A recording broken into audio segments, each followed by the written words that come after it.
प्रभू येशू ख्रिस्ताच्या पवित्र नावात सर्वांना प्रेमाचा सलाम. पुन्हा एक वार प्रभूच्या इच्छेनुसार या झूम माध्यमाद्वारे प्रभूने आम्हाला एकत्रित आणलं आणि त्याच्या पवित्र वचनांवर मनन करण्यासाठी किंबहुना त्याच्या पवित्र वचनाचा अभ्यास करण्यासाठी प्रभू जी मोकळीक देत आहे याबद्दल थोर देवाला धन्यवाद देत आपण आजच्या शास्त्र अभ्यासाला सुरुवात करूया. ज्याप्रमाणे गेल्या काही दिवसांपासून आपण इब्री लोकास पत्र 11वा अध्याय आणि त्यातून काही गोष्टी पाहण्याचा प्रयत्न करीत आहोत आणि खरोखर देवाच्या या महान सामर्थ्याने आणि त्याच्या ज्ञानाने अनेक अशा गोष्टी प्रभूने आम्हाला शिकवलेल्या आहेत आणि आज पुन्हा एक वार एक नवीन गोष्ट शिकण्याचा आपण प्रयत्न करू. आणि म्हणून या विश्वासरूपी जिन्यावर चढत असताना आज आपण 16वी पायरी चढण्याचा प्रयत्न करू देवाच्या सहाय्याने. आणि म्हणून माझ्याबरोबर इब्री लोकास पत्र 11वा अध्याय आणि वचन 23 आपण काढावे. देवाच्या वचनात असलेलं आहे, मोशे जन्मल्यावर त्याच्या आई बापांनी विश्वासाने त्याला 3 महिने लपवून ठेविले, कारण ते मूल सुंदर आहे असे त्यांनी पाहिले व त्यांना राजाच्या आज्ञेचे भय वाटले नाही. 3 गोष्टी, 3 विषय, 3 मुद्दे यामध्ये आहे. आणि गेल्या दिवसामध्ये आपण पहिला मुद्दा बघितला होता की त्यांनी लपवून ठेवलं का? कारण त्यांच्यामध्ये विश्वास होता प्रियानो, आणि त्या विश्वासाने त्यांनी क्रिया केलेली आहे. कारण विश्वासा वाचून क्रिये वाचून विश्वास हा निर्जीव असा आहे आणि म्हणून या उभयतांचा विश्वास आम्ही पाहतो. दुसरी गोष्ट आम्ही पाहिली की ते बालक सुंदर आहे. प्रेषितांच्या कृत्यामध्ये आम्ही पाहतो की देवाचा आत्मा मोशेविषयी लिहितो, तो अतिशय सुंदर आहे. विश्वासामुळे आमचं पाहणं देवासारखं होतं. आणि तिसरी गोष्ट आज पाहण्याचा प्रयत्न करूया की विश्वासामुळे भय कोणाचं धरायचं हे आम्हाला समजतं. आणि म्हणून तिसरी गोष्ट आम्हाला त्या वचनाच्या शेवटच्या भागामध्ये दिसतं, त्यांना राजाच्या आज्ञेचे भय वाटले नाही. मिस्राच्या राजाचं भय वाटलं नाही असं लिहिलेलं आहे. मिस्राचा राजा अतिशय भयानक प्रियानो. ज्याप्रमाणे आम्ही पाहतो की निर्गमाच्या पुस्तकात आम्ही येऊया आणि 13 ते 14 या वचनामध्ये त्या ठिकाणी त्या लोकांची परिस्थिती काय आहे. 13 आणि 14 मध्ये असं लिहिलं आहे, म्हणून मिस्री लोक इस्रायल वंशजापासून सक्तीने काम घेऊ लागले. त्यांना मातीचा गारा व विटा करायला लावीत व त्या शेतात हर तऱ्हेची कामे करावयास लावीत. असल्या बिकट कामाने त्यास जीव नकोसा झाला. प्रियानो, नकोसा झालाय जीव. त्या राजाच्या आज्ञेचं त्यांच्यावर परिणाम झालेला आहे. त्या राजाने सक्तीची कामे त्यांना लावलेली आहे. ते जीव नकोसा झालेला आहे. आणि ज्यावेळेस आम्ही पाहतो की दुसऱ्या अध्यायाच्या शेवटच्या भागामध्ये जर आम्ही 23व वचन वाचलं, त्या ठिकाणी असं लिहिलं आहे, बराच काळ लोटल्यावर मिस्राचा राजा मृत्यू पावला. इकडे इस्रायल वंशज बिकट दास्यामुळे उसासे टाकून आक्रोश करीत आणि त्या दास्यामुळे त्यांनी केलेली आरोळी वर देवापर्यंत जाऊन पोहोचली. वचन 24, देवाने त्यांचा आकांत ऐकला, तेव्हा अब्राहम, इसाक व याकोब यांच्या केलेल्या कराराचे त्याला स्मरण झाले. प्रियानो, इस्रायल वंशजाचा त्या ठिकाणी काय दिसतंय आम्हाला? आक्रोश दिसतोय. इस्रायल वंशजाची आरोळी दिसते आणि इस्रायल वंशजांचा त्या ठिकाणी आम्हाला दिसतो आकांत दिसतो. आकांत भयंकर त्याचा अर्थ होतो. आणि अशा परिस्थितीमध्ये त्या राजाच्या आज्ञेचं, त्याच्या फरमानाचा परिणाम या सर्व लोकांवर झालेला आहे. आणि अशा परिस्थितीत देवाचे दास अब्राम आणि योखबेद म्हणतात की आम्हाला राजाच्या आज्ञेचं भय वाटलं नाही. मग प्रश्न करू आम्ही ह्या उभयतांना की तुम्हाला मग कोणाचं भय होतं? तुम्हाला या भयंकर मिस्राच्या राजाचं भय नाही, त्याच्या सैन्याचं भय नाही, त्यांच्या फरमानाचं भय नाही. म्हणजे काय? तुम्ही तर सरळ सरळ मृत्यूला आमंत्रण दिलेलं आहे. मग योखबेद आणि अब्राम यांना कशाचं भय होतं? कोणत्या राजाचं भय होतं? त्यांना भय होतं जो राजांचा राजा, प्रभूंचा प्रभू, जो सेनाधीश परमेश्वर यांचं भय अंतःकरणात बाळगून ते आपलं विश्वासी जीवन जगत होते. एक पेत्र त्याच्या 2 अध्याय आणि 17 वचनामध्ये असं लिहिलेलं आहे. एक पेत्र 2 अध्याय आणि 17 वचन, सर्वांस मान द्या, सर्वांस मान द्या, बंधुवर्गावर प्रीती करा, देवाचे भय धरा, राजाचा मान राखा. आमराम आणि योखबेद म्हणत असेल की राजा तुझा आम्ही मान राखतो, जे आम्ही बंधुवर्ग जे आहेत इस्रायल वंश त्यांच्यावर प्रीती करेल, परंतु एक आहे, आम्ही त्या राजाचं भय बाळगणार नाही, परंतु आम्ही आमच्या देवाचं भय बाळगणार. मित्रांनो, आजही परिस्थिती काहीशी अशीच आहे. आजही आमच्या अवतीभवती आम्हाला प्रियांनो प्रतिकूल अशी वातावरण आहे. देवाच्या दासावर अत्याचार होत आहे. देवाच्या लोकांना त्यांच्यावर काय म्हणतात त्याला, त्यांच्यावर घोळक्यानी त्यांना मारत आहेत किंवा मंदिरं तोडत आहेत. असं अनेक अशा गोष्टी आहेत. आमच्या आजूबाजूला अशीच काहीशी परिस्थिती आहे. मग आमच्या अंतःकरणात कोणाचं भय आहे? कोणत्या मोठ्या लोकांचं, जे प्रतिष्ठित आहे त्यांचं, की देवाचं आमच्या अंतःकरणात भय आहे? आणि ह्या दिवसामध्ये आम्ही जगत असताना खऱ्या अर्थाने या शेवटच्या काळामध्ये हा विषय समजून घेणं गरजेचं आहे की देवाचं भय आम्हाला बाळगणं अतिशय महत्वाचं आहे. बाहेर काही का हो, कशाचंही भीती त्या ठिकाणी असली तरी आमच्या अंतःकरणात आमच्या परमेश्वराचं भय असणं अतिशय महत्वाचं असं आहे प्रियांनो. आणि म्हणून माझ्याबरोबर ज्यावेळेस आम्ही स्तोत्र करता 111 आणि वचन 10 मध्ये आम्ही येऊया. स्तोत्र 111 आणि वचन 10, देवाच्या वचनात असं लिहिलं आहे की परमेश्वराचं भय हे ज्ञानाचा प्रारंभ आहे. थोडक्यात आज आपण परमेश्वराचं भय बाळगल्याने आमच्या जीवनात काय होतं, त्याचे फायदे काय? जर देवाचं भय आम्ही बाळगलं नाही तर तोटेच तोटे आहे प्रियांनो. परंतु जर परमेश्वराचं भय बाळगलं तर आमच्या जीवनात आशीर्वाद आहेत आणि त्याचे उत्तम असे फायदे आम्हाला प्रभू देतो.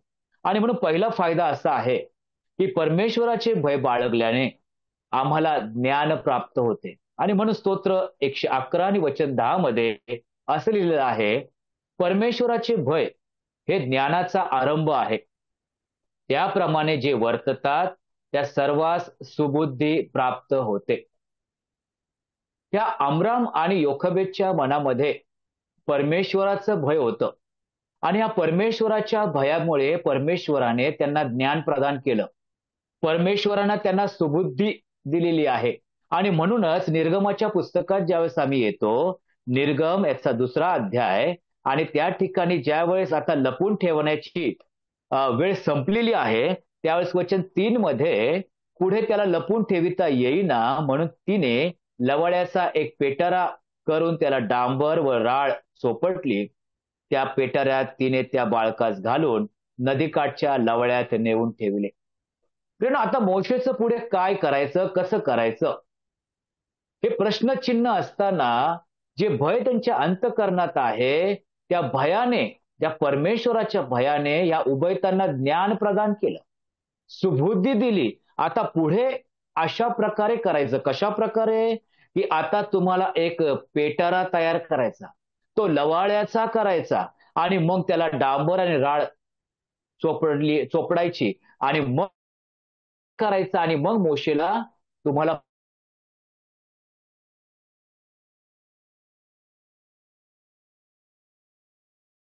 हे आम्हाला समजत नाही, त्यावेळेस एक लक्षात ठेवा की परमेश्वराचा जो भय धरतो तो आम्हाला ज्ञान प्रदान करतो, आम्हाला सुबुद्धी देतो, आम्हाला पुढे जाण्याचा मार्ग आमचा मोकळा करतो. त्या नोहाविषयी जर आम्ही पाहिलं की नोहाविषयी ज्यावेळेस आम्ही पाहतो की इब्री लोकासपत्र 11 अध्याय वचन 7 मध्ये त्याच्याविषयी असं लिहिलेलं आहे. इब्री 11 आणि वचन 7, तोपर्यंत जे पाहण्यात आले नव्हते त्याविषयी नोहाला सूचना मिळाली आणि आदरयुक्त भयाने त्याने आपल्या कुटुंबाच्या तारणासाठी विश्वासाने तारू तयार केला. आदरयुक्त भय कुणाचं आहे नोहाच्या अंतःकरणामध्ये, नोहाच्या जीवनामध्ये? तर परमेश्वराचं आहे प्रियांनो. जर आम्ही पुढे जर गेलो त्या उत्पत्तीच्या 8व्या अध्यायात 9व्या अध्यायात जर आम्ही पाहिलं तर नोहाचं जीवन तो एक शेतकरी दिसतो प्रियांनो. आणि ह्या तारू बनवायचा माहिती नाही कशा प्रकारे बनवायचा, परंतु आम्ही पाहतो की परमेश्वराचे भय जो धरतो त्याला प्रभू ज्ञान प्रदान करतो, त्याला सुबुद्धी देतो. आणि म्हणूनच स्तोत्र संहिता याच्या 25व्या अध्यायात ज्यावेळेस आम्ही येतो त्यावेळेस वचन 12, स्तोत्र 24 आणि वचन क्षमा करा, स्तोत्र 25 आणि वचन 12, परमेश्वराचे भय धरणारा असा मनुष्य कोण, प्रश्नचिन्ह. त्याने जो मार्ग धरला पाहिजे त्याविषयीचे शिक्षण तो त्याला देईल. नोहाने जो मार्ग धरला होता परमेश्वराच्या आज्ञा पालनाचा, त्या आज्ञा पालनामध्ये पुढे जात असताना प्रभूने त्याला शिक्षण दिलं, प्रभूने त्याला मार्गदर्शन केलं, प्रभूने त्याला सहाय्य केलं. कारण परमेश्वराचं भय हे ज्ञानाचा प्रारंभ असा आहे प्रियांनो. आणि ह्याचं ज्ञान अतिशय मोलवान आहे. ते जगाच्या पेक्षा अधिक असं मोलवान आहे, कारण ते स्वर्गीय आहे प्रियांनो. आज आमच्या अंतःकरणात कोणाचं भय आहे? बाहेर चाललेल्या गोंधळाचं, का परमेश्वरापासून आलेल्या त्या ख्रिस्ताचं आमच्या अंतःकरणात भय आहे? परमेश्वराचं भय हे ज्ञानाचा प्रारंभ आहे. आमराम आणि योखवेदला ते ज्ञान प्रभूने प्रदान केलं, ते शिक्षण केलं, आणि ज्या मार्गाने त्यांना जायचं होतं त्यांचे मार्ग प्रभूने मोकळे केले, आणि तो पेटारा नदीपर्यंत गेलेला आम्ही पाहतो. पहिला मुद्दा की ज्याच्या अंतःकरणात परमेश्वराचं भय आहे त्याला प्रभू ज्ञान प्रदान करतो. दुसरा मुद्दा, परमेश्वराचे भय बाळगल्याने संरक्षण प्राप्त होते. स्तोत्र संहितेमध्ये ज्यावेळेस आम्ही येतो त्याच 33व्या अध्यायामध्ये स्तोत्र 33 आणि वचन 18 त्या ठिकाणी असं लिहिलेलं आहे, पहा, जे परमेश्वराचं भय धरितात, जे परमेश्वराचं भय धरितात व त्याच्या दयेची अपेक्षा करीतात, त्यांचा जीव मृत्यूपासून सोडवावा व दुष्काळात त्यांचा प्राण वाचवावा म्हणून त्यांच्यावर त्याची नजर आहे. परमेश्वराची आमच्यावर नजर आहे का? कारण आमचा जीव मृत्यूपासून सोडवावा अशी त्याची इच्छा आहे. ह्या उभयतांचं जीवन मृत्यूपासून सोडवणारा कोण होता? तो परमेश्वर होता. कारण त्या दोघांच्या मनामध्ये, अंतःकरणामध्ये, कौटुंबिक जीवनामध्ये, विश्वासी जीवनामध्ये फक्त आणि फक्त परमेश्वराचं भय होतं. कारण जसं मी पहिल्यांदा बोललो की त्या राजाचं आज्ञेचं भय बाळगलं नाही, कारण त्या ठिकाणी पाहतो की त्याचा परिणाम काय होता की सरळ सरळ त्यांनी मृत्यूला आमंत्रण दिलं होतं. परंतु प्रभूचं वचन सांगतं की जे परमेश्वराचे भय धरतात त्यांचा जीव मृत्यूपासून सोडवण्यासाठी परमेश्वराची नजर होती. ते 3 महिने त्या कुटुंबावर, त्या घरावर, त्या प्रत्येक व्यक्तीवर परमेश्वराची नजर होती. एवढंच नाही तर त्या ठिकाणी परमेश्वराचा जो सेवक मोशे त्याच्या प्रवासामध्ये जो पुढचा प्रवास होता त्या ठिकाणी देखील परमेश्वराची नजर होती. पण आज मला हे जाणवतं का की माझ्या या विश्वासी जीवनामध्ये त्या परमेश्वराची नजर माझ्यावर आहे? कारण पवित्र शास्त्रामध्ये अनेक असे लोक आहेत की त्यांच्यावर परमेश्वराची नजर होती, आणि प्रभू काही विषयी संतुष्ट होता आणि काही विषयी संतुष्ट नव्हता. त्यातील एक जर आम्ही बघितलं तर इयोब आम्हाला परिचित आहे. आणि इयोबाच्या पुस्तकात ज्यावेळेस आम्ही येतो, इयोबाच्या पुस्तकात ज्यावेळेस येतो त्यावेळेस पहिल्या अध्यायात वचन 7 पासून जर आम्ही वाचलं, परमेश्वर सैतानास म्हणाला, तू आता कुठून आलास? सैतानाने परमेश्वरास उत्तर दिले, मी पृथ्वीवर इकडे तिकडे हिंडून फिरून आलो आहे. परमेश्वराने सैतानास विचारले, माझा सेवक इयोब याच्याकडे तुझे लक्ष गेले होते काय?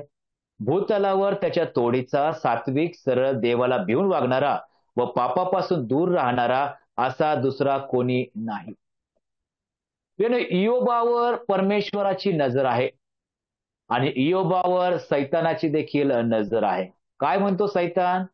सैतानाने परमेश्वराला उत्तर दिले, वचन 9, इयोब देवाचे भय काय फुकट बाळगितो? देवाचे भय काय फुकट बाळगितो? म्हणजे सैतानाला माहिती आहे की इयोबाच्या जीवनात देवाचं भय आहे आणि त्याचा परिणाम काय आहे? त्याचा परिणाम पुढच्या वचनामध्ये आहे. तो त्याचे घर व त्याचे सर्वस्व याभोवती तू कुंपण घातले आहे ना एक, तू त्याच्या हातास यश दिले आहे ना दोन, व देशात त्याचे धन वृद्धी पावत आहे ना तीन. काय आहे फायदे परमेश्वराचं भय बाळगण्याचं? एक तर आहे की तो आमच्या घराला संरक्षण देतो, आमच्या घराला, आमच्या व्यवसायाला, आमच्या विश्वासी जीवनाला कुंपण घालतो प्रियांनो. एवढंच नाही तर आमच्या हाताला यश देतो. अनेक वेळा आम्ही जे काही काम हाती घेतो ते सिद्धीत जातं असं नाही, आम्हाला अपयश येतं, परंतु प्रभूचं वचन सांगतं की ज्याच्या अंतःकरणात परमेश्वराचं भय, त्याला त्याच्या हातास यश येते आणि त्याचं जे धन आहे, जे प्रभूपासून आहे, ते वृद्धी पावतं प्रियांनो. मग भौतिक धन असो किंवा आत्मिक धन असो किंवा दाने असो, ते दान प्रभूच्या भयामुळे वृद्धी पावतात. आणि अशा प्रकारे प्रभूचं भय बाळगण्याचा दुसरा फायदा की आम्हाला संरक्षण प्राप्त होते. दानियल आम्हाला परिचित आहे.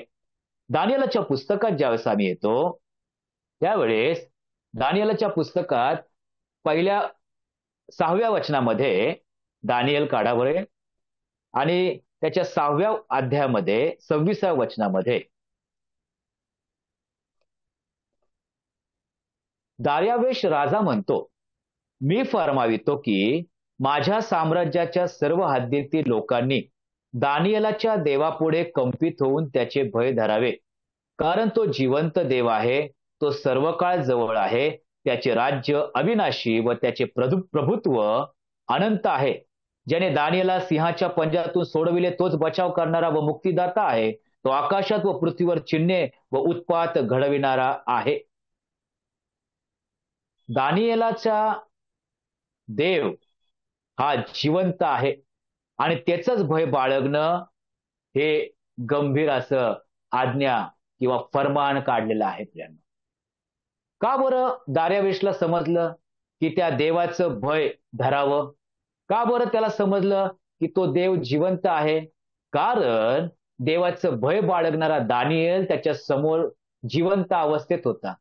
तो दानियलाच्या आजूबाजूला ज्यांची तोंडे प्रभूने बंद केली होती असे सिंह त्याच्या आजूबाजूला होते. आणि अशा प्रकारे त्या अनुभवातून दार्यावेश जातो आणि तो म्हणतो, ज्या परमेश्वराचं भय दानियलाच्या अंतःकरणामध्ये आहे, त्या परमेश्वराचं भय आम्ही सर्वांनी धरावं असं फरमान काढलेलं आहे.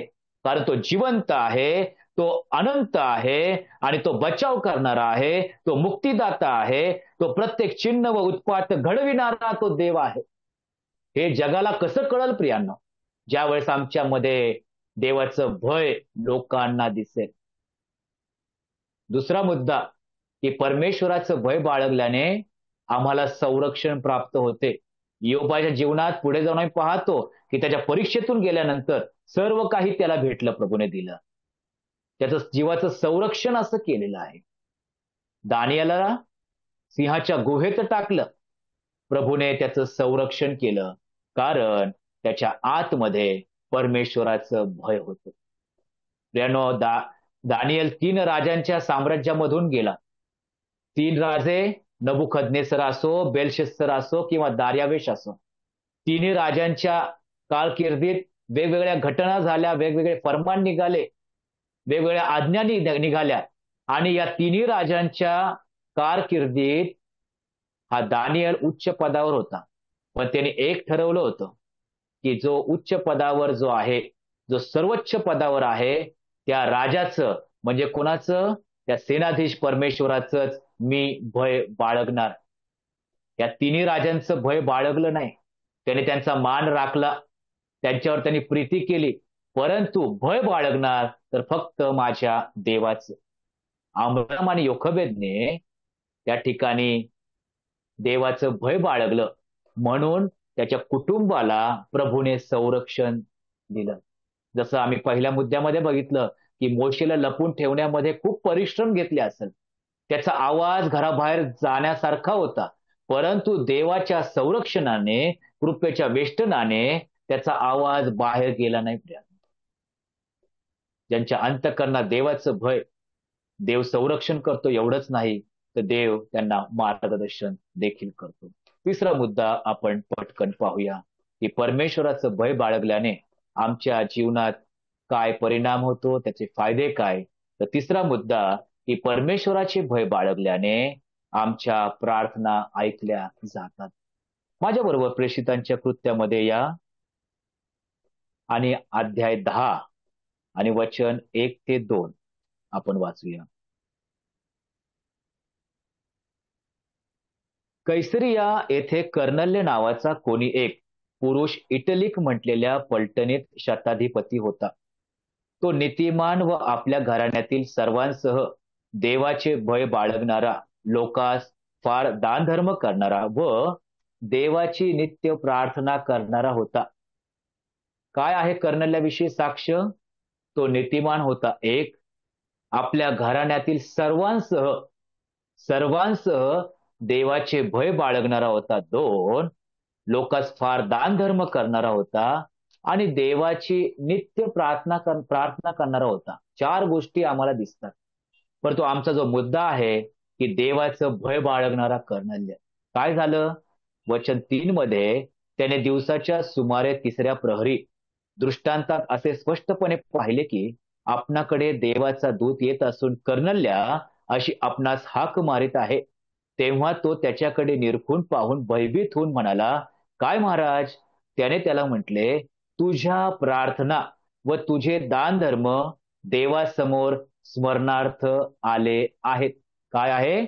तुझ्या प्रार्थना व तुझे दानधर्म कशामुळे देवाच्या स्मरणात आले? एकच कारण, कर्नल्य आपल्या घराण्यातील सर्वांसह देवाचं भय बाळगत होता. पण आज मी आणि माझं घराणं देवाचं भय बाळगणारं आहे का? आणि जर देवाचं भय बाळगणारे असेल, तर आमच्या प्रार्थना देवासमोर स्मरण होतील, आमच्या प्रार्थना ऐकल्या जातील. आणि कर्नल्याची प्रार्थना ऐकली आणि पेत्राचं त्याच्या जीवनात आगमन झालं. पेत्राद्वारे प्रभूची सुवार्ता त्याच्या कानी पडली आणि आम्ही पाहतो, की कर्नल्य आणि त्याच्या संपूर्ण घराण्याचं तारण झालं आणि कर्नल्य देखील जो परराष्ट्रीय होता, तो देवाचं लेकरू झालेला आहे. पण आज माझ्या जीवनात देवाचं भय असेल आणि त्या भयाच्या द्वारे जर मी प्रार्थना करतोय, दानधर्म करतोय, देवाची सेवा करतोय, तर ती फलद्रूप झाल्याशिवाय राहणार नाही. कारण ते भय जे आहे, ते प्रभू समोर माझं सर्वस्व उघडं असं करतं, माझं अंतकरण उघडं असं करतं आणि माझी सेवा प्रभू समोर मान्य होते. प्रियाने, कर्नल्याची सेवा करण्याचं दानधर्म त्या देवासमोर स्मरणार्थ झालेला आहे.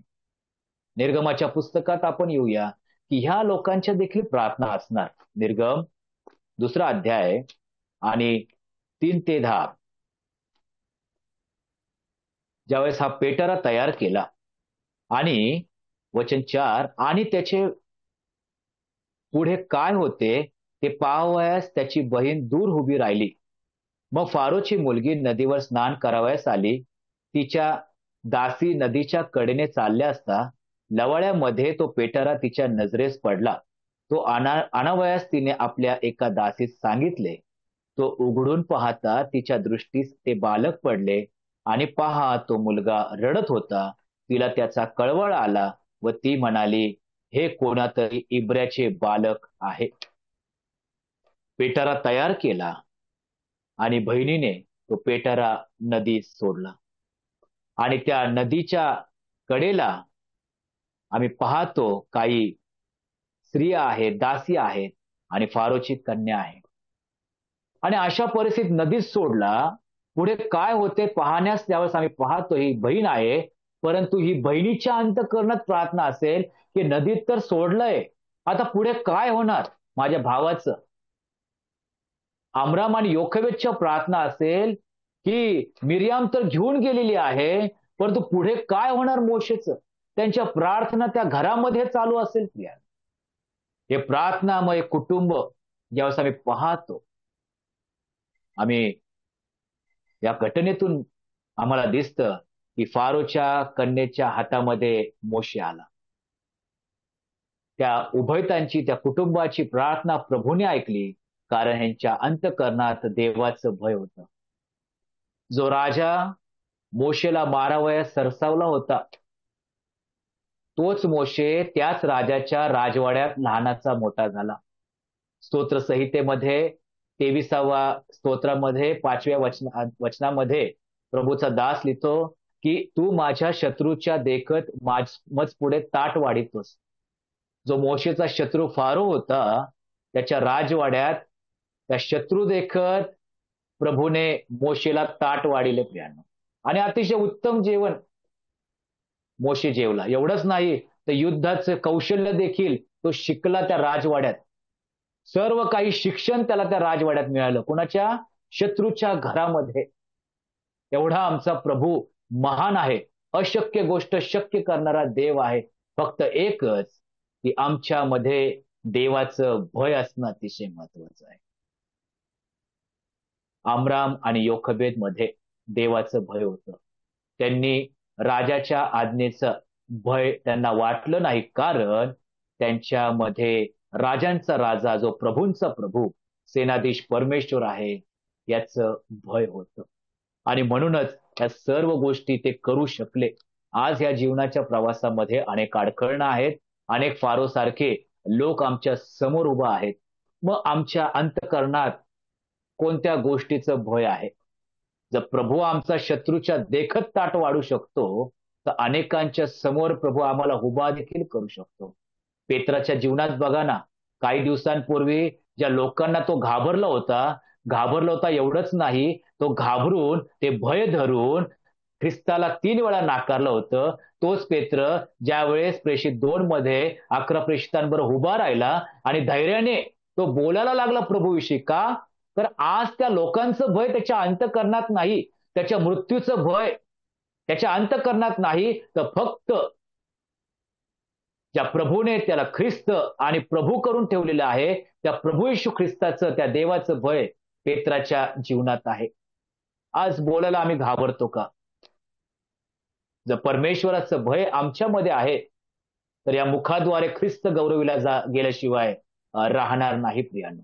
आणि म्हणून या उभयतांकडून, या 16व्या पायरीमधून एक शिकू की आम्हाला जगातील अनेक अधिपती असो, अधिकारी असो, उच्च पदाधिकारी असो, त्यांचा आम्हाला मान राखायचा आहे. 1 पेत्र 2 अध्याय 17 वचन.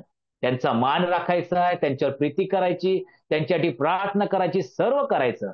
परंतु भय फक्त आणि फक्त देवाचं बाळगायचं. कारण जो देवाचं भय बाळगतो, तो देवाच्या कार्यासाठी उपयोगी ठरतो.